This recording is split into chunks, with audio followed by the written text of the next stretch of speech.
ভগবান সেই ভক্তের কাছে চিরদিনের মতো বাবা হয়ে যায়। হরি বল হরি বল হরি বল। কোনো কিছু চায় না মা, কোনো কিছু নয়, শুধু এক ফোঁটা নয়নের জল, প্রেম আর ভক্তি,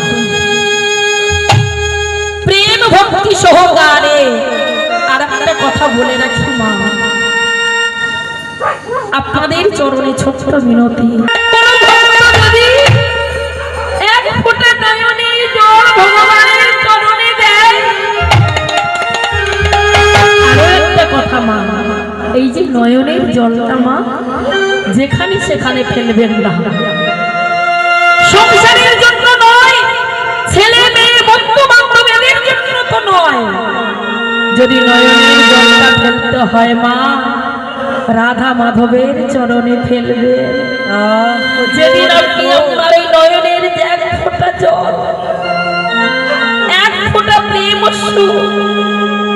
ভগবানের চরণে, রাধা মাধবের চরণে দিতে পারবেন, সেদিন জানবেন আপনার জন্ম ধন্য, আপনার জীবনও ধন্য হয়ে গেছে।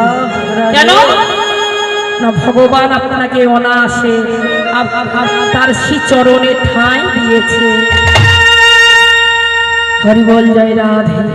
তাই ভীম বলছে, মাতা তুমি আমার কাছে কিছু চাইবে, আমি তোমাকে দেব না, তুমি কৃষ্ণকে দেখতে চাও। আমি এই বলে ভীম কি করছে মা, ঘরের মধ্যে হতে বাইরে এসেছে।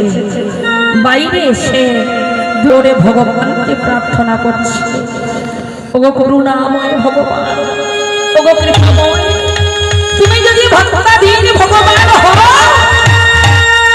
তবে তুমি আমার মতো ভক্তের ডাকে সাড়া দিয়ে তুমি যেখানেই থাকো না কেন, তুমি আমার কাছে ছুটে আসবে।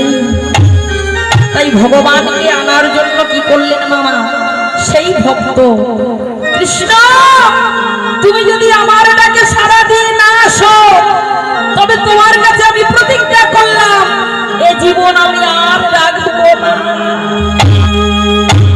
যদি আমি আমার মায়ের মনের বাসনা পূর্ণ করতে না পারি, তাহলে এ জীবন আমি আর রাখবো না।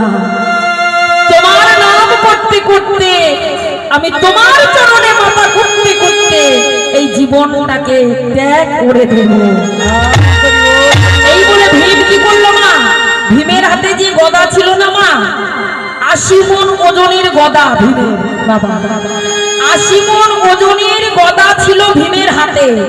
ভীম কি করলো, বাইরে এসে